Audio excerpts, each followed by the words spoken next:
Hey Malena. Hello Johanna. In today's episode we're going to do an update about something we talked about, was it 2 months ago maybe? Was it in Yeah. the... Yeah, might be. Yeah, time is flying. Yeah, I know. Because in a while back, we did an episode where we talked about our upcoming book, To a T, a book about how to sew your own t-shirts with actual paper patterns included. And we did that episode because we had so many questions. And everyone was so kind and took the time and gave us lots and lots of really valuable feedback. So in today's episode, we thought it would be good to do a follow-up and basically talk about all the things that we asked for, the questions and the answers we got, and of course what's happening with the book as well. And we're also going to do some screen sharing today, because you have some things to show us as well, Malena, when it comes to the patterns, and we have even more questions now that we want to be answered. So it's funny how when you start working with something, then the real questions starts to come up. So we're definitely going to show some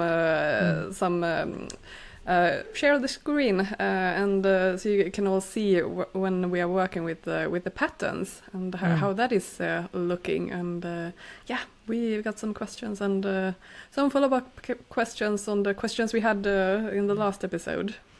Exactly, and of course now it's the time to watch the video version, which you can do on Spotify and of course also on our YouTube channel, Stitching Tales Pod.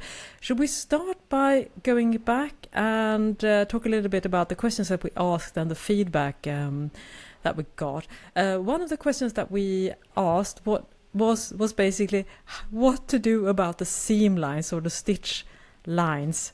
Right? Could you explain a little bit of the background to that question? Yeah, I mean, I'm still not puzzled, but like surprised how everyone wants to have the seam allowance line.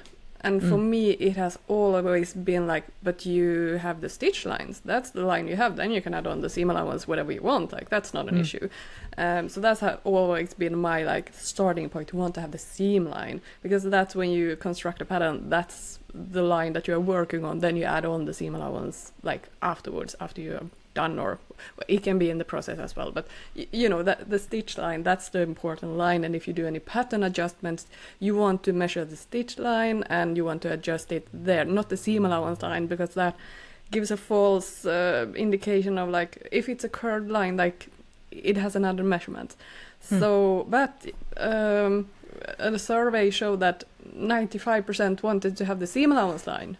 So I was like, okay, well, we gotta follow the customer in this case. Okay, I hear you, but I don't want to lose the stitch lines. If you want to do some pattern adjustments or something, I want to still be able to provide them. But here we had to in the book when it comes physical patterns, then we are going to have the seam allowance line. But since we want to offer PDF patterns as well, we have another opportunity then we can actually offer both. So then it was like, should we do a separate file, separate layers, like how to do it? And I think we came to the conclusion that the PDF patterns, like A4 letter size, that they come in 2 files. One that has both the seam allowance line and stitch lines. You have to use the layer function, otherwise it's gonna be a lot of lines. It's gonna be impossible to know which lines are which. So layer function is a must then. But then we're also gonna offer a PDF pattern when it's just a seam allowance line. So it's a little bit more clean and clear and easy to see. So we want to offer both. That we came to that conclusion because we have to have the stitch lines. Yes, and it was so good. And it was also, I will say that a lot of people that got in touch and gave us feedback was very pro having the stitch lines. So I will say that to your point there, that there was definitely, even though as we said, the poll showed that the most important thing is the seam allowance, that is the most desired outer line. a lot of people really wanted to have the stitch line as well, because as you say, it makes alterations so much easier. And that's a good thing now, because when we're dealing with the print book, we are dealing with paper, finances, logistics, weight. It's so many like headaches that we're definitely going to talk more about in this episode as well, because we have more questions to ask you. But the good thing about that we will have this option in the book that you can click on, or you can go to a URL and download the digital files, is that gives us so much more opportunities to be able to serve you without making the user experience when you're tracing a paper pattern. It will cause a lot of frictions if you had to have all these lines. It's messy as it is right now, because we have things to talk about that in this episode for sure. So yes, I'm very, very happy that we ended up with this solution, separate files, so you don't have the exorbitant amount of layers. You can just switch which of the files that you want to do. So hope that this will satisfy all of you that were asking for stitch lines or seam lines. So thank you. Another topic and that we... since we have the opportunity to provide files as well, we are going to make it into Projektor files also. Yep. So we can do that as well. But here I want to hear everyone's opinion about it. We came to the conclusion that maybe the copy shop file is not necessary then. If you already have bought a book, why would you want to have the copy shop file, the A0 size? Yeah. Yeah, the big format file. Like that would not be necessary, just to make it as clean as possible. If you get too many files, it kind of get overloaded. I think you don't really know which one to choose maybe, and so that one we are gonna skip, unless somebody has some other strong opinions. Yes. But since we have it provided as paper patterns this time as well, we think it cancels out the copy shop file. But if anyone has any other strong opinion, please share. We're always open to listening to the feedback. We might not be able to serve everyone, which we're definitely going to talk about more as well in this episode. So another thing that we asked about and that we were a little bit unsure about was sizing and what type of sizing system we should use. Should we use conversion? So for instance, on each pattern there would be a European sizing and a US sizing or UK sizing or whatever. And I will say that the overwhelming feedback that we got is that sizing is so arbitrary anyways, so just settle on one sizing system, and then of course show all the measurements, both for the size and of course the finished garment, in both metrics and imperial measurements, i.e. inches. And so that's what we landed on right now. So we're gonna have the, and of course when we say European sizing, it's very different depending on the country. So I guess this is like the Northern European sizing, which is from size 32 up to 60, and that roughly converts. I don't have a top of mind on UK, but in the US it's size 0 to. Do you remember, Malena? 30. Because this was also a headache. Like when you try to what is a size 30 in US, and I try to look at several different big companies, and everyone is doing it a little bit different. So in one country, or one company would be like, oh, but it's a 28 then. But then when you look at others, it's like, no, it's definitely a 30. So then, because the conversion and the grading, it's not the same. We don't follow the same grading jumps. So obviously it can't convert like directly. So it made sense that, okay, we're going to stick to European size, since that is how it is graded in centimeters. And then, you just have to measure your own measurements and see which size is your size. So I think that's going to be the clearest. Yeah. Because otherwise it's also going to be like, are we going to have UK sizes as well, and American, US sizes, Australian sizes, like yes.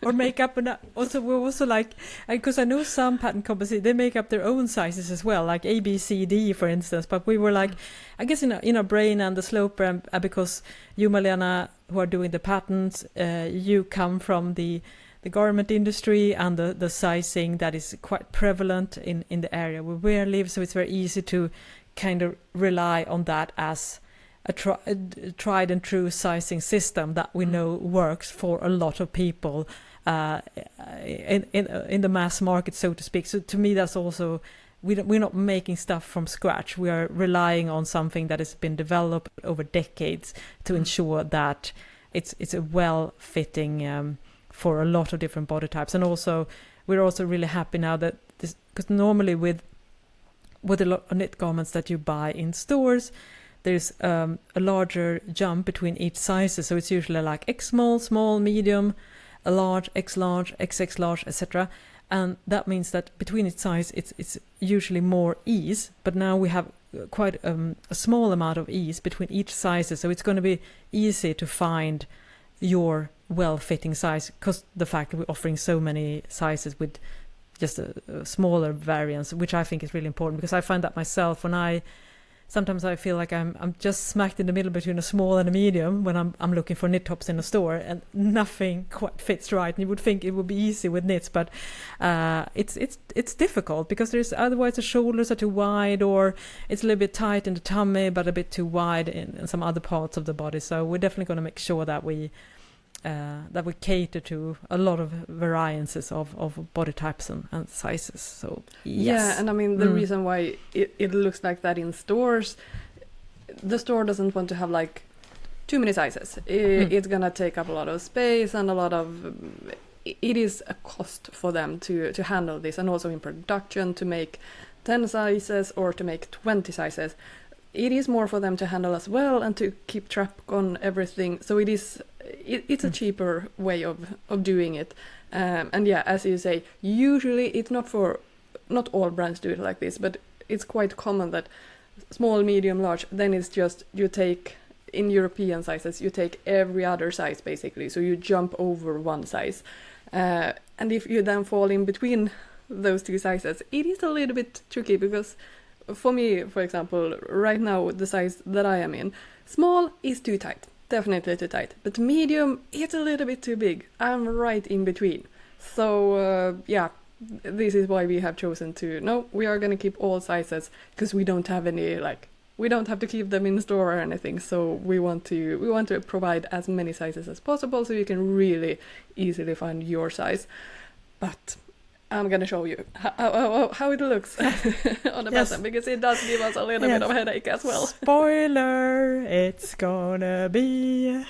It's a lot of lines. Lots of lines, yes. Close together. Stay tuned. Yes. Yes. And another topic that we asked about was the description of the style. So if you haven't listened to the previous episode, please go back and listen, because I think it's going to be really interesting because I love doing this kind of episode, to definitely lifting the lid of all the things that goes on, the small and big decision making things. But so the book is going to contain 5 different styles.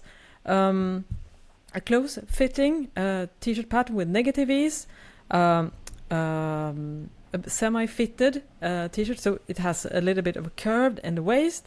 And then we have the straight tee, which has a little bit more ease. And then we have the oversized tee, which is like oversized with a little bit dropped shoulder. And then we have the raglan as well, which is kind of more of a straight tee, straight fit as well.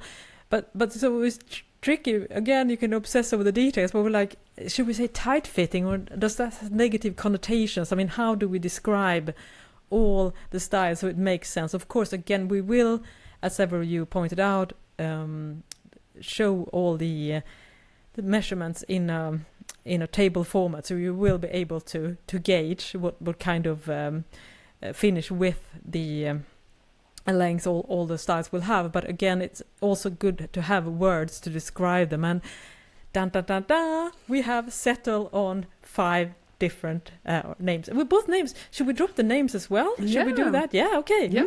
And we also have given them names. Yes, they have. Because that was now also a a question. person. Should we have them? Should we give name to them or just describe the silhouette of them? But yes, no name, and we know we have settled on a name for the silhouettes now. So yeah, it was. We did a poll on Instagram, and it was like, okay, the majority rules, perfect. Great, let's go for this. Name reveal. Yes, so we're going to start off from like the smaller to the over gradually get better. So the first one is the fitted top, which is the closest fitting top of all the styles, and the name of that is Liv, L-I-V, and Liv means 2 things, or more maybe in Swedish. It both means life, but it also means bodies. So I didn't think of that. Yeah. Yes, that's why I said I wanted to have it because of the close fitting. So it's basically because the close fitting, it's shaped like your bodies. Basically, it's going to be shaped like your bodies. So it has a double connotations there. It's the body's version of it. So you can imagine it's a little bit more close fitting, and as I said, negative ease. And then we move on. And it's also to a Swedish name, or like a female name. All of the names are like female names. So yeah, but I didn't live. That was I didn't think of it as like a bodies as well. Yeah, smart.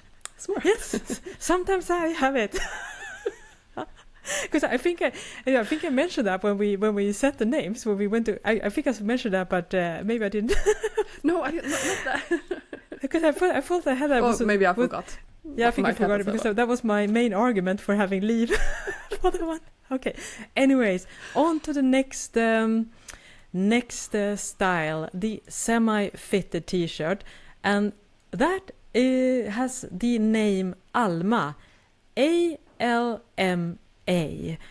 So Alma, that's also a female Scandinavian name. It's a really beautiful name. I love it. And Alma is also, I guess, a version of the tree, again called alm. Sorry, I have no idea what it's called in English. But it's a beautiful name.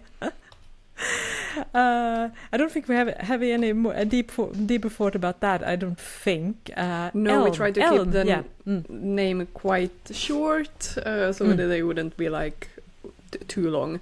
But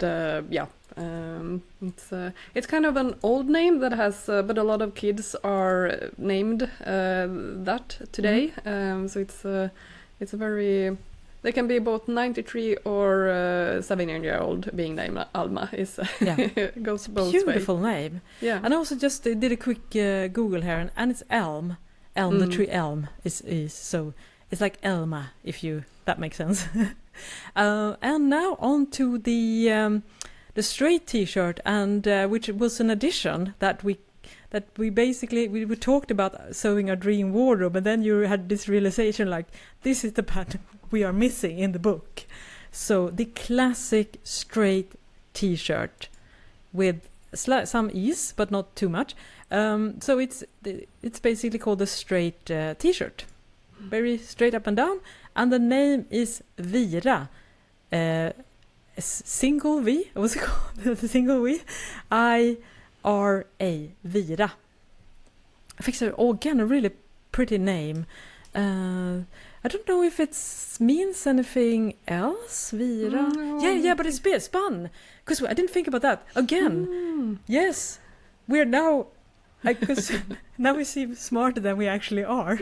Because Vira means spun. All right, yeah. So you can imagine like a straight T-shirt that is like a circle spun, because sometimes you can get those straight T-shirts that has no side seam, so they're spun as a circular. Yes, so, that was the idea behind this name. Yeah, exactly. Again, we thought long and hard about that one. Yeah, so long, so hard, so hard. All right, and then we have, and this is very personal to you, I think, Malena. Now we're moving on to the oversized T-shirt, and that name is Novi, N-O-V-I. Yeah, and I mean, of us, the oversized tea is definitely more my cup of tea compared to your preferences.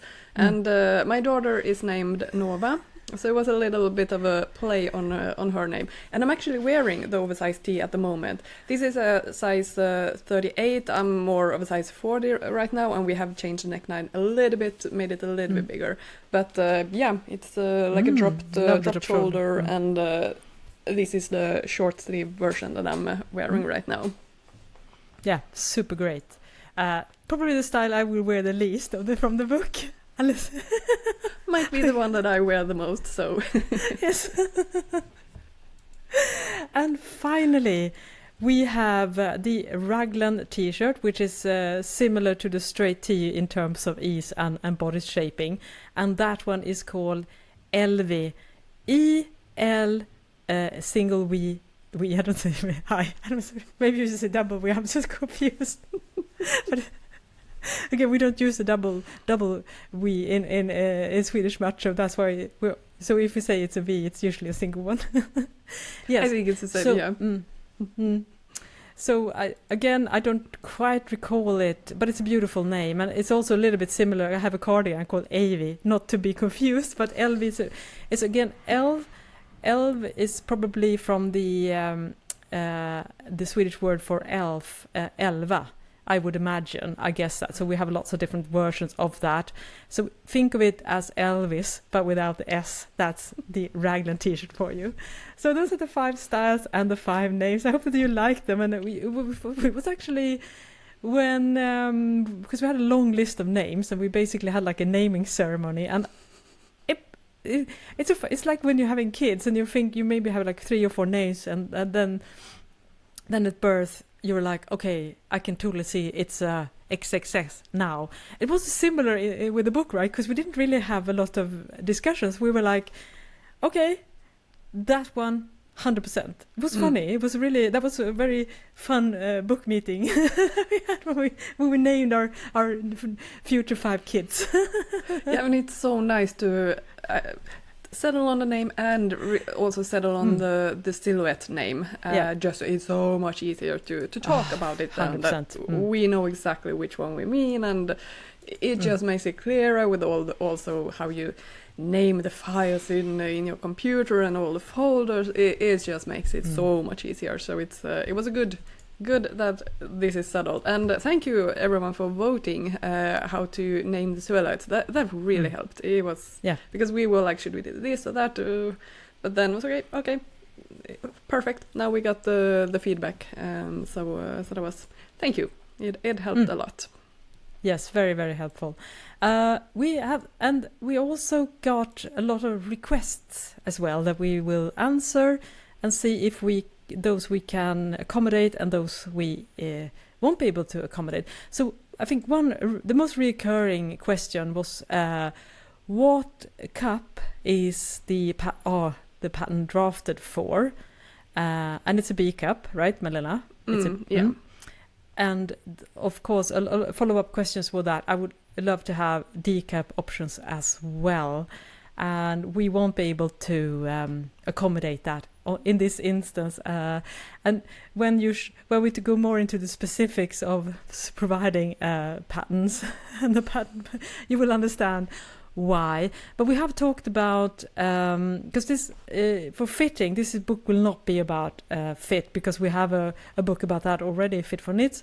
But we have now discussed adding a section into the book that shows how to change the pattern and make a full bust adjustment if you need that. So we'll be able to provide that, and of course we will also show that in our book Fit for Knits. So, and of course how to sew darts and add all the things. But again, when you do a book, it can basically expand to everything, and that's impossible from both a financial and a marketing perspective. So we have to always, reduce the complexity of the book so that it's actually like doable to speak. So that's why we had to make some tough decisions. So we totally understand that you would like that, but we hopefully you will still feel serviced by the fact that we will show how to alter the patterns to fit a fuller bust. So yeah.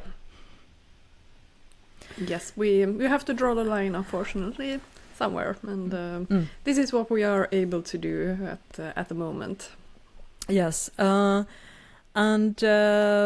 let me see here. We also got a lot of like style suggestions, like neckline suggestions for boat neck, V-neck. Again, it adds to the complexity of the pattern, and it means, as we will soon, because we keep on hinting, but the more styles you add, the more lines you will have to figure out when you're tracing the pattern, which we acutely became aware of last Friday when Malena showed me the finished patterns we were going to show you just in a minute here, because that's why, again, you want to accommodate a lot of preferences, but you also want, and the most important thing is that the user experience is as frictionless as possible. And as soon as you start to add, say, darts, different more neckline versions, we are still offering several neckline versions, it's going to be so overwhelming, and it's going to be like the most insane netting of lines. Or we could do separate patterns for everything, but then again the book would swell and it would be so expensive that probably no one would feel enticed to buy it. So again, there are always these kind of trade-offs that we need to do, and that we have to figure out. And that's why I really like doing these kind of episodes, because it also gives us the opportunity to explain why we have made some decisions that maybe would make sense on paper, but in practice it turns out that it's a little bit too tricky to actually make. So those were probably the big thing. And also with stretch direction as well, we talked about that as well in the last episode, especially on US patterns. They have a separate horizontal arrow, not just a grain line, but they also show how to place the pattern pieces. And we asked about that as well. Is that something you think it should be on a pattern? Do you appreciate it? Does it matter? And I would say a lot of people said yes, definitely add a stretch direction, especially from the perspective of a newbie knit sewist that can. We cannot assume that everyone understands that difference between those two. So we're definitely going to add stretch line as well, and that stretch line will definitely be clearly differentiated from the grain line, which is the vertical line that you align against the wale or the rib. Yeah. Are there any more? I tried to remember. We got so much feedback. I'm sorry if I missed some crucial feedback, and but we tried. And also, again, so thank you to everyone who contributed to our questions. Yeah, and maybe we can hint a little bit about. We now decided let's focus on these patterns, these silhouettes. These make great illustrations on how to sew it, and really like the basics of the basic. But yeah, you could do so many things from them when you also, if you have adjusted the fit and really made it into your own. How to hack the patterns and how to. So then we started thinking like maybe that's the next book, how to actually use these patterns. What adjustments can you do to make it a boat neck, to make it a V-neck, to make it change other things, make it more into your own style.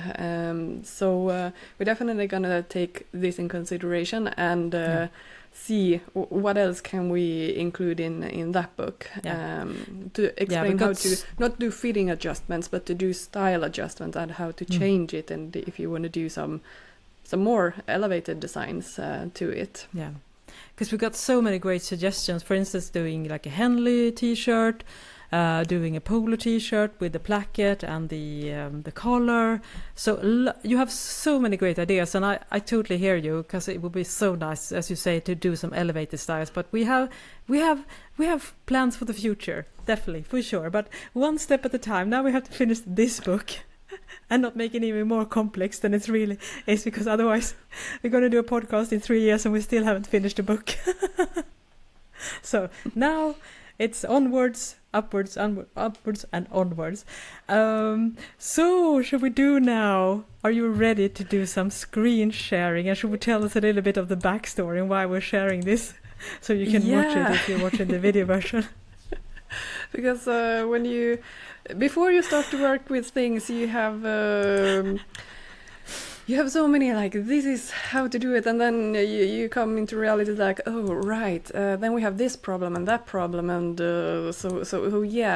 I'm gonna share the Illustrator file that I'm working with now, and I'm gonna, with every conference call you do now, can you see my screen? Is it am I sharing it correctly? Can you see the pattern now?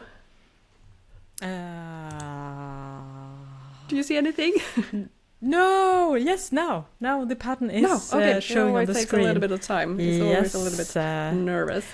So this is the Illustrator file for, I have up Bira, the straight T now.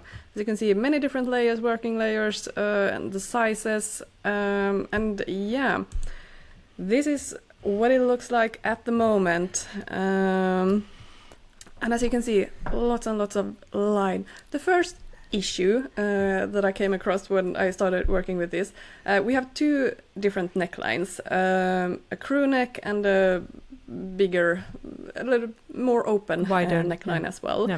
Yeah, wider neckline. So those both are included in the pattern, and then you have different ribs or attachments to the neckline attachments. So you have both for the smaller neckline then and for the bigger neckline, and you have both pattern pieces for if the neckline attachment is in rib or if it is in shell fabric, because then you have to have different lengths to accommodate for the different stretch in the fabric. But yeah, when you have two different necklines, we say pack the patterns in different ways. Like the normal thing is to have the chest line, the height as 0, like the neckline will grow then, and but here we have actually changed it so the neckline stays the same at the center front line, and then it gradually the chest line then gradually becomes lower, because otherwise when we had two necklines it was just a hot mess to see the difference, which it was just impossible. And now let me explain here. This looks a little bit crazy, but as I said before, we want to have the PDF file also with stitch lines. So here both stitch line and the seam allowance line is showing, which makes it, crazy. But this is obviously not how it will look on the actual pattern. I'm gonna delete now the stitch line just to make it a little bit more clear. I'm not going to save this because then I will be very sad because I will undo it later. But yeah, as you can see now it looks much clearer. It's still a lot of lines in the neckline. What do you think? Is this workable? Do you think this is okay? We will also add pictures to Instagram for this. Could you zoom in a little bit more so you can see the actual neckline? And the backstory to this is, as we mentioned up front in this episode, is that we are doing a extensive amount of sizes. I think probably more than the most sewing pattern books has done, and what most sewing pattern magazines offer. So we are definitely this is how shall I say. This is the challenge when we're trying to do what we are doing, is providing a very extensive size range and also make it like productive. Because if sometimes you're in a situation, even though we have a good size range, you might need to grade between sizes. So for instance, if your bust may be a size 42, but your hips is a size 44, then it's really lovely to be able to grade out at the lower part to a size 44. So that means that it's very beneficial to have all the sizes aligned to each other like this. But as we can show if you're not watching the video version now, so what Malena has shown on the screen now is the fact that at the start, at the top, you can see the difference of each size at the neckline pretty clearly.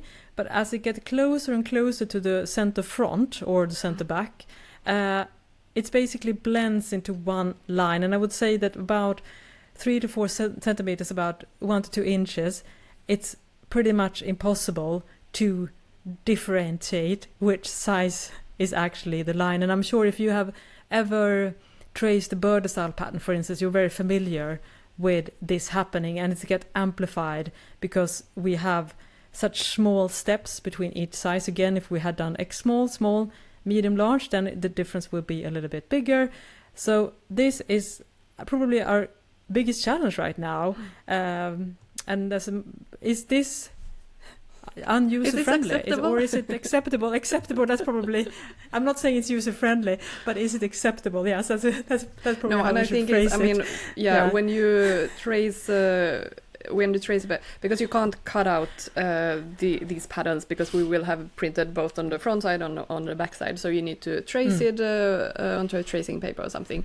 And I mean, you get the starting point, and then as long as you get a smooth line, I think you are fine. If it's a millimeter off here and there, it's not going to matter. So I do think, and usually you have those, you can draw it by freehand, but of course there are these, I think French ruler it's called. Yeah. You can use those also, of course, to help. And this is actually cleaner compared to how it was looking before, because before we had the wider neckline, not so wide, and then it was crossing over, the smallest sizes on the wider neckline was crossing over for the biggest size on the crew neck. And then it was just like, this is not workable. So I had to make the bigger neckline a little bit bigger, just so there would be a little bit of gap, so you can see they are not laying on top of each other. I'm a little bit, it doesn't seem to me that we have this one aligned, like here is 0 grading, because then it means that the chest is looking like this, which could also be a little bit tricky to see. But then again, you get the armhole, you get the side seam, so I think you should be able to connect the tip pretty okay. Because I think this was easier compared to when the necklines were not on the same line and they were just like, it was impossible to see which line were which. But this is the thing that we are struggling, or like working on, like trying to find the best solution now to make it most clear, and so it visually looks good, basically. And if you would have the PDF file or the projector file, obviously you can then turn off the different layers, so you will only have your specific size. I can show you, for example, now I'm taking back the stitch line and I am closing most layers. So now you just have one size, and this is how it will look then, basically. So if you have the files, definitely work with the layers. It's going to be so much easier than to see. Yeah. Yes, I hope that everyone who's watching this can feel confident in that we'll be able to draft. And if you're not watching the video, just to explain what Malena means is, I mean, when you're adding several different sizes to a pattern, you usually have a point where you align all the patterns. So for instance, that could be the chest line, for instance, or the waistline, and if you want to grade between two different sizes now, it means that the chest line is slightly it's not 100% aligned, so it's kind of like a little bit slanted, and that is because, as we say, we have prioritized ease of tracing. So I guess it would mean that if you wanted to grade between two sizes, you might need to shift perhaps the pattern a little bit just to align it on the fitted sizes. I can imagine. And the thing is, I mean, it's not a big. No, and the grading is exactly the same. For example, on my Hazelhen T-shirt, the grading is same. Then I can add a picture on Instagram just to see the difference. Then the chest line is aligned, like that is it doesn't have this slanted chest point under the armhole. So the chest line is straight here then, but then the shoulder and the neckline is growing more at the top. So this is just like how the grading is exactly the same. It's just where you place the zero side, like the starting point of the grading, so that you can play around with. But the actual grading is still the same. It's just how you place the sizes compared to each other. So hopefully that makes a little bit of sense. And here another thing I can also show you that we got a little bit of a headache. I can show you first on this one. This is the Leave the Fitted team. Since we have necklines, and we wanted to go all out on the necklines now to have also notches on them. And here we decided to do it our favorite way. You can place, when you have the attachment, the rib attachment, you need to of course sew it together so you have a seam on the attachment. And some want to place it center back. We want to place it just behind the shoulder seam, because then it will be less visible. This is what you do this is a common practice in the garment industry. You place it just behind the shoulder seam. It is not visible then on the hanger, and it's not so visible when you wear it. So we have made notches according to that, so you can easily see where you have the center front, the shoulder, and the center back. If you still prefer to have the seam at center back, of course you can do that as well. Then you just ignore the notches. But that means each neckline has 4 notches, which is fine. But then again, with the grading, how do you place all the different sizes? Like, where should be the starting point of the grading visually so the notches doesn't overlap with all the different lines? And this was impossible. For example, here, this is a center front notch. So here I have graded, like the starting point is there. But you can zoom in a little bit more just so we can see. Yeah. So I mean, it's gonna be here again. I have the stitch line as well. I'm gonna remove it just so you can see how it will be on the pattern. Then it looks better, but still the line and the notches, they are gonna start to overlap, and it will be even worse when you go on top. Oh, there's what's actually looking nice. It was just at the bottom, it was looking crazy. So then I tried to, but then starting point with the grading at this, but then it got problem up here, and it was just, there were no good solution for this one. It got messy somewhere, regardless of where you started the actual grading. So we came to the conclusion, it was a little bit sad, but we had to kill our darling, and decided on the printed pattern in the book, we're not going to include the notches. Just because visually it is going to be so hard to see which notch is actually yours. We are going to include them on the PDF file and the projector file. Because there, again, you can use layers, so then you can easily close down all the other layers, and then you can use the notches. Because we have the notches, we want to use them. They are great help. Yes, this was such an important thing for us, because I think a lot of you listening will agree that one of the biggest struggles when you're sewing a knit top is the neckband, the distribution of the neckband.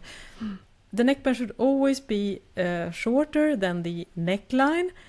However, figuring out how to stretch evenly, especially if you're not putting the neckband center back, or for instance, but of course also the front and the back neckline is uneven, so you always have some math or some stretch.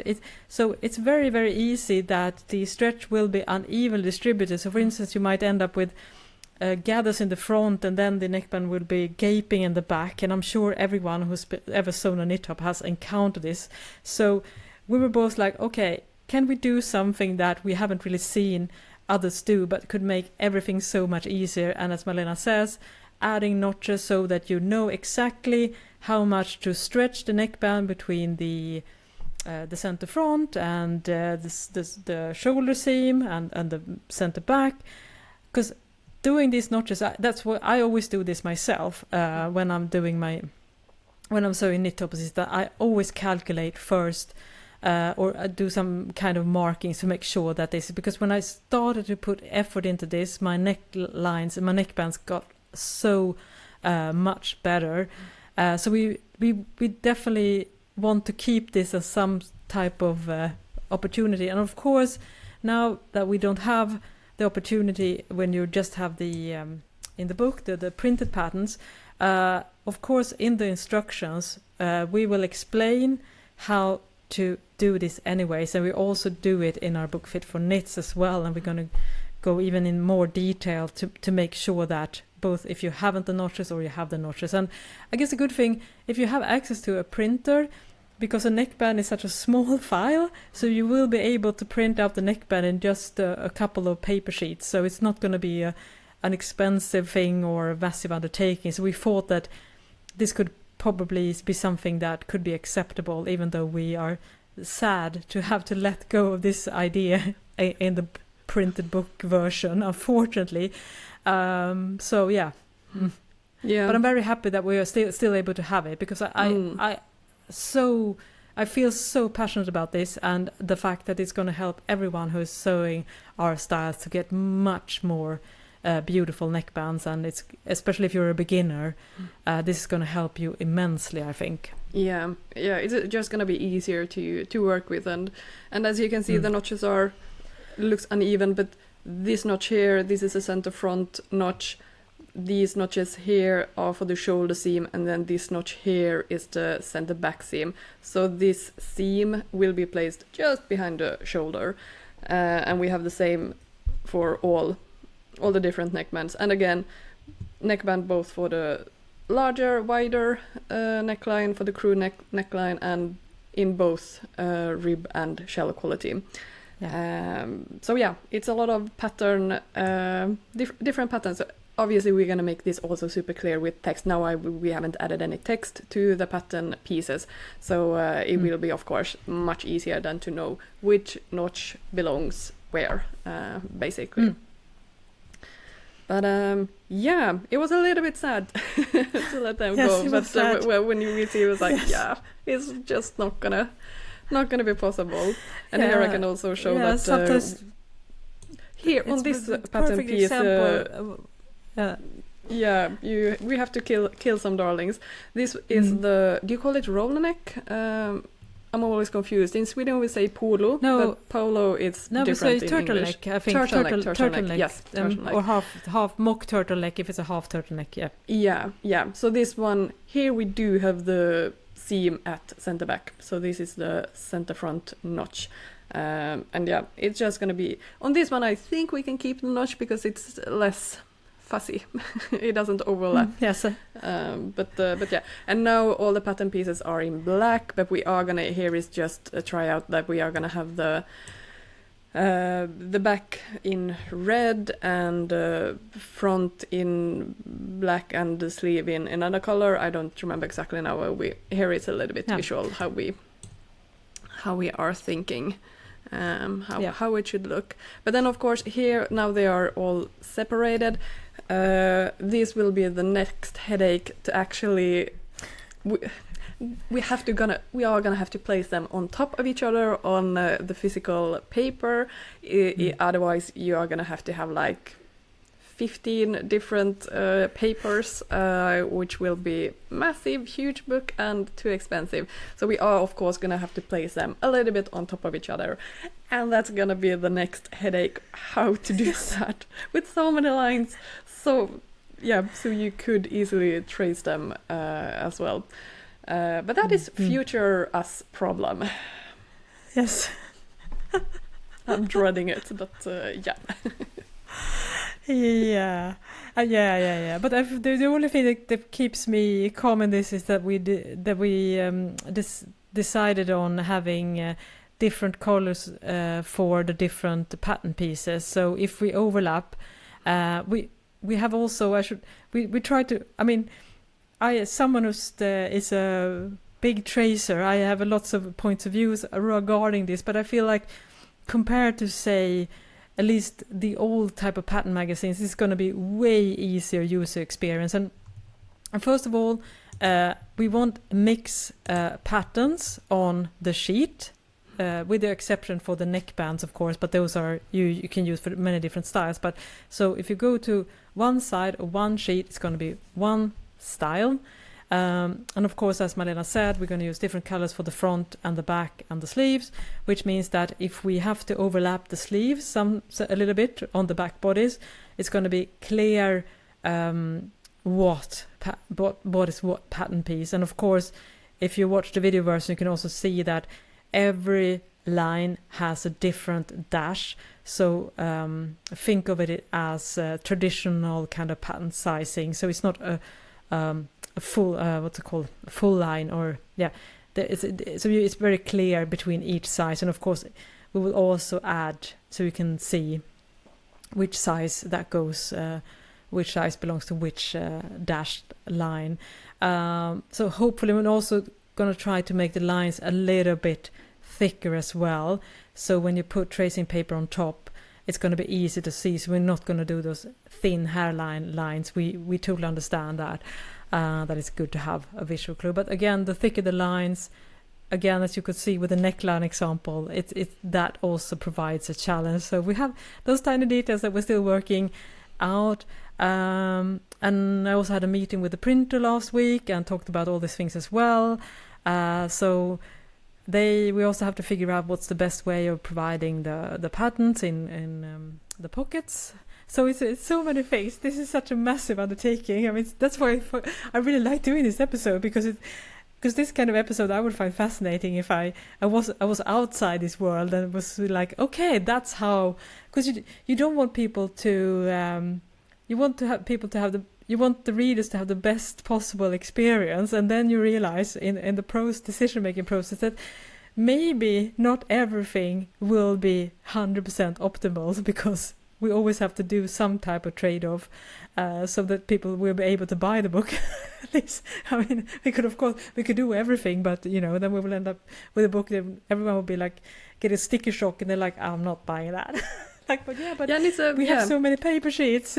Don't you understand? Yeah, and it's a little bit also different mindset compared to. I mean, we are used to doing PDF patterns, but now to how it is actually working on a printed pattern. Like there is a difference, and here I'm curious because we had a discussion about this.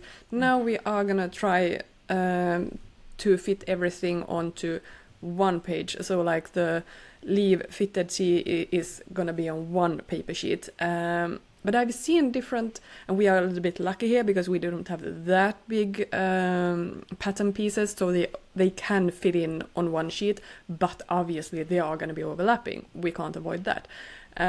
But what do you think if you have used these books and papers, and if they are like a really big pattern piece that it can't actually fit on one sheet? I've seen two different options here, and I want to hear everyone's opinion. Like, which one have you preferred? What are more makes sense to you? That I've seen one book that has made you take two patterns and actually put them together, and then you get a full pattern piece. Basically a little bit PDF mindset, like you put the papers together and then you get the full pattern. But another one I've seen is also that you if it doesn't fit on one sheet, they basically slash it and then place the rest of the pattern pieces on the same sheet, but just in a different place. So you have to, when you trace it, you start with one part of the pattern and then you have to move your paper onto where the rest is placed and continue drawing there, if this makes sense. Which one do you prefer? I have not sewn so much with book patterns, to be honest. So for me, coming from like PDF pattern thinking, I was like, but then it was very intuitive to like place the pattern pieces together, or like paper sheets together. But you have not seen really this. This was a news for you. Yes, it was absolutely. This is such an interesting thing because we did a research and we bought lots of different pattern books to see how others have done it.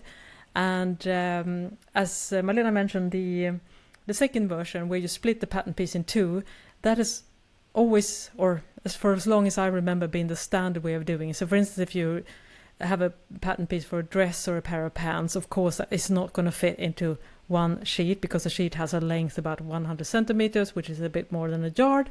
So then, for instance, if the front leg, you usually have, if that's called pattern piece 1, it's usually 1A and then 1B, and then you slice it, as Malena says, in horizontally, and then you shift the tracing paper and align with the horizontal part of the second piece. That's the standard way. That's how Bode does it, and a lot of the pattern books that we have seen use that.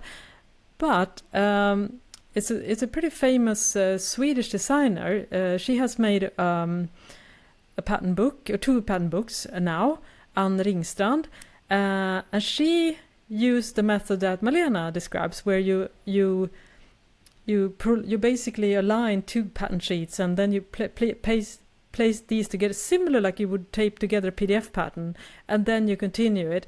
So my initial take, it was interesting because both Ann and you, Malena, you come from the garment industry. You're not a home sewist in that sense, like maybe I am, and I'm sure a lot of you listening.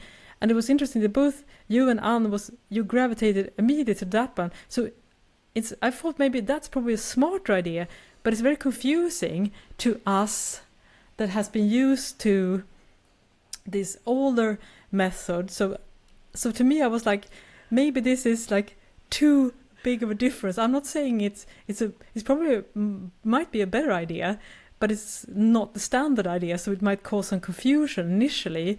So that's why it's such a good question to ask in this podcast. How do you feel about it? And I hope we managed to explain it in a clear manner, of course. And I think it was always two sheets that were together. It was not like a puzzle of like 10 different paper sheets that had to. It was like two sheets and then the next one they were together and so forth. Yeah. So yeah, because then you have a lot more space to work with and how to place your pattern pieces. And I mean both come with pros and cons. I mean, if you have the two sheets together, then you can just place them and retrace pretty easy, pretty quickly. And it wasn't, she at least, it might be just that she didn't have like, it wasn't so crammed. For me, it took so long to figure out the other method, but maybe the pattern sheet was also, it was so crowded, it was so lot, it was so difficult for me to find the different pattern pieces and figure out how to do it. But if you're used to that, I mean, you know what to look for, so you might be quicker then. But yeah, it was interesting to see like there were two different methods on this, and I also had a children's book patterns, and I was like, yeah, we should have made baby clothes. Those pattern pieces are like so small, no issue at all with placing it on one paper sheet and be happy about it. But yeah, that's, or dolls. Let's make it even smaller. Yeah. Stay tuned to a very tiny tea. two very tiny teas. Yeah. No, but this is, I can imagine that this is also a headache if you are making a book and it's like, I could do these beautiful garments and patterns, but it's like, yeah, but we have a limitation on how, not just the fabric width, but the actual paper width that we need to take in consideration. So yeah, there are, you can have dreams and then reality hits you and you have to adapt. Yeah, very, very true. It's a good summary of this entire episode when dreams meet reality. All right. So again, of course, we would love to get your feedback on all the stuff that we talked about today. We should also mention, I guess, those that are interested in the book may want to know when is the book out. Working timeline is probably early 2027 now, because we realize it's gonna it's an undertaking, and there are lots of other things that we also need to figure out as well when it comes to distribution and printing, and it's a lot. But the book is happening, it's very much in the works. And of course, if you want to contact us, you can either comment on our YouTube channel, Stitching Tales Pod, on our Instagram account, Stitching Tales Pod, and of course you can also email us at stitchingtalespod@gmail.com. Whew, yeah. Yes, and we have lots of questions here, but if you feel like, oh, but you missed this one, or you have something feedback about something else regarding this, like, please let us know. We are really literally in the making of this, so you still have the every opportunity to make us pivot, to make us maybe not rethink but not too much, not too much. Not too much. But maybe we have missed something that was like, obviously that's how we should do it.